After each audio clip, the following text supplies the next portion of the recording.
Good afternoon. I'm Rob Mansky from the Department of Physical Therapy at Wichita State University, along with John Hike from Northern Arizona University and Brian Young from Baylor University.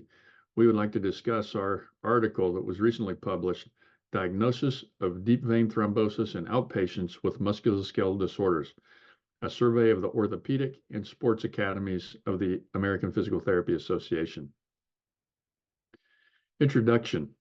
Venous thromboembolism affects 1 to 2 per 1,000 people each year in the United States and is responsible for 10% of all hospital deaths.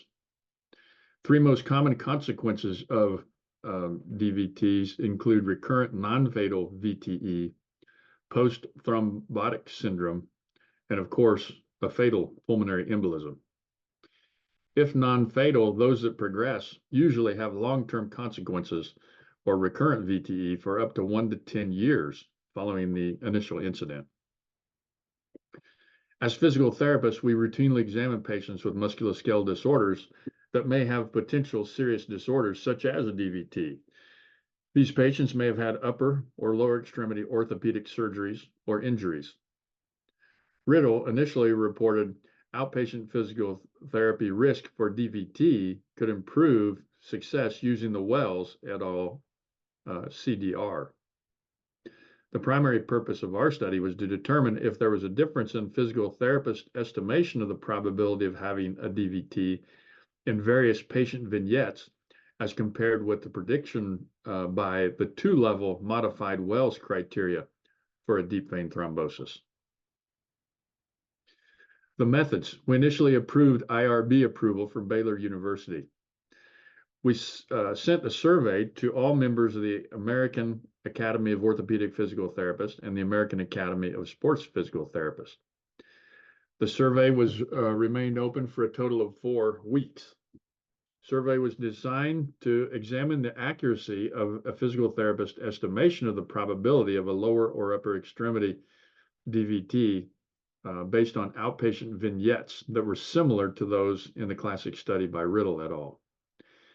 These vignettes that we developed included either likely or unlikely categories to examine the extent of agreement among physical therapists for each probability level.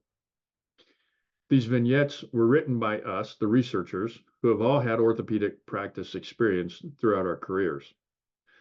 4 vignettes were for post-surgical patients, while 1 was for a non-surgical condition. Before sending these vignettes to participants, a trial was disseminated to 10 physical therapists in an outpatient setting, each with greater than 5 years of clinical experience. All 10 performed the pilot survey that we sent out. These 10 individuals provided us information regarding content, the ease of use, and the credibility of the vignettes. We made changes based on their input. Therapists who provided insight into the initial survey were not used for the final result of subjects in the study. Therapists who did participate in the study were presented an anonymous Qualtrics link, at which time they agreed to consent for the study.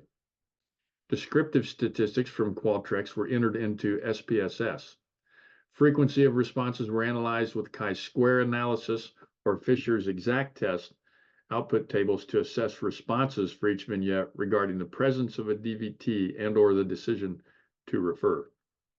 Sign tests were used to determine agreement in respondent answers based on the determination of DVT presence and the referral decision.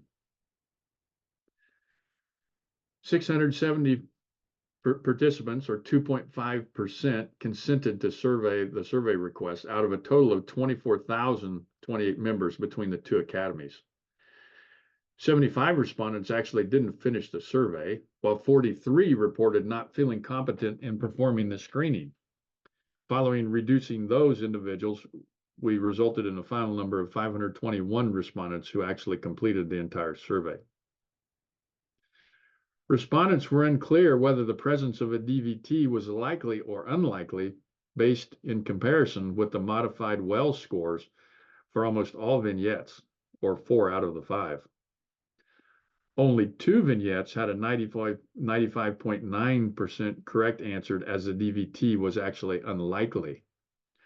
In the other 4 vignettes, approximately 60 to 70% of respondents estimated DVT to be likely, despite 2 of those actually being unlikely.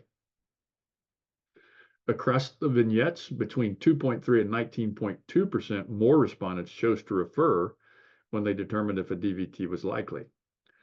Across the vignettes, statistically significant differences between DVT being likely or unlikely and the decision to refer were present. Respondents consistently chose to refer even when a DVT was unlikely.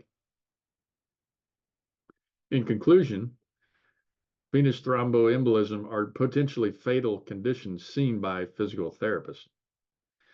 Members of the Orthopaedic Physical Therapy Academy and the American Academy of Sports Physical Therapists seem to have difficulty in determining the presence or absence of a DVT in a clinical case vignette, some demonstrating a conservative management decision to refer despite the low probability of a case having an actual DVT.